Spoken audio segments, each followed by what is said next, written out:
But let's say I've taught my dog and he's supposed to walk here right next to me, and getting out in front of me too much is considered foraging, and I'll be penalized in the sport that I do for him be walking too far in front of me. Well, this is a really hard thing for the dog to know. Where exactly is the right position, right? And if he's here, great. How about if he's here?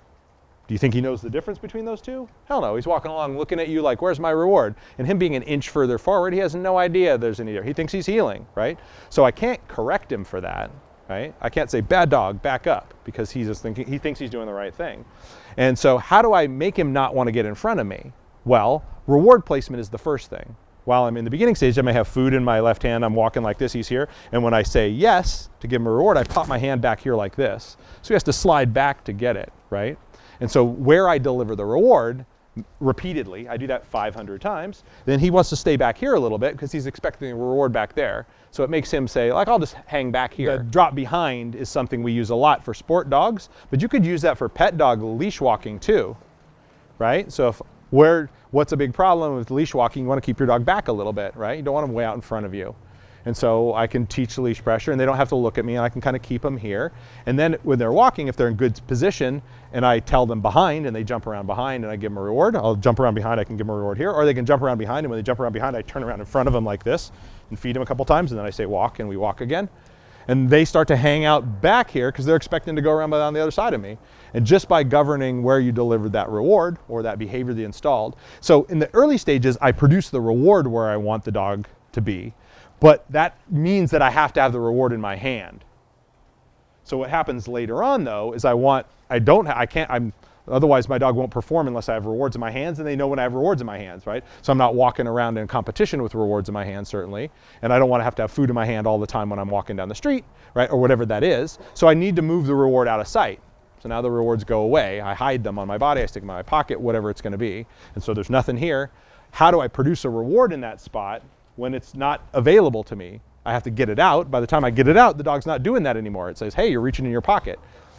Now that behavior of going behind me is installed every single time before they get the reward. And so once I send them around, I don't have to have it in my hand anymore. It's been conditioned. I say around, they dive around behind like, where's my reward? They dive around, I go, oh, I break out, I get the reward out, and I pay them, or I throw it for them, or whatever it's going to be.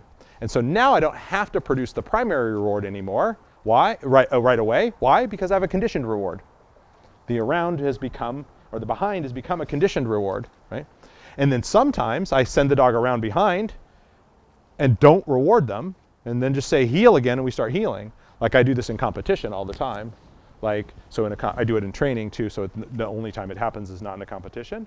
But between exercises, I've been healing my dog around, and I've finished an exercise, and I'm going over to the next exercise. As I'm walking, I say around, my dog jumps around behind me, I go like this, heal, he comes back into heal, and we keep walking. And in his mind, he just got a reward. I just paid my dog on the job, right? I didn't give him anything. But he's like, why? Because I've done that hundreds of times for a reward. So he has a conditioned, classically conditioned response to that. Just like if I said yes, he'd be like, warm fuzzies, where is it? Right? He does the same thing, only it adds additional information. You see lots of people that teach hand touches that way. Teach the dog to nose poke them, then they're healing, and they go, touch, bam, the dog pokes their hand, and then they break out of heel position, take out their ball, and throw it for the dog, or whatever it's going to be. So now I don't have to have a reward in my hands anymore, because the dog, and then if I do that every single time in healing before I give a reward, right, then where's the dog? He stays here looking up, waiting for my hand. So instead of trying to look across my body to see where the reward's going to come out, he stares there because my hand always pops up above his head.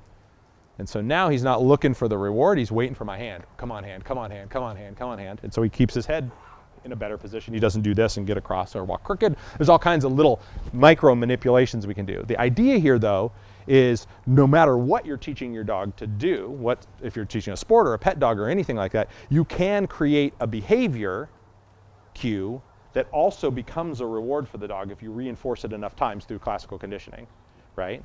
And so you need to continue to maintain that, and it needs to be a behavior that's quick and expedient so that the reward comes closely on its heels. It can't be a behavior that the dog performs for 10 seconds before it gets a reward, right? That's the difference there. It's a quick behavior that anticipates reward, and I've done it a bunch of times. Now that behavior's a reward. And if I prompt that behavior, I don't have to reinforce it every single time. And so that's helpful in a lot of, and I will reinforce it most of the time to keep the battery charged, right? Classical conditioning loses value, so if I don't reward it a lot, then we begin to have issues, right? It gets weaker, the connection. So it's still a reward, but it gives a weaker reward and a weaker reward and a weaker reward, right? And so we follow with a primary reinforcer most of the time.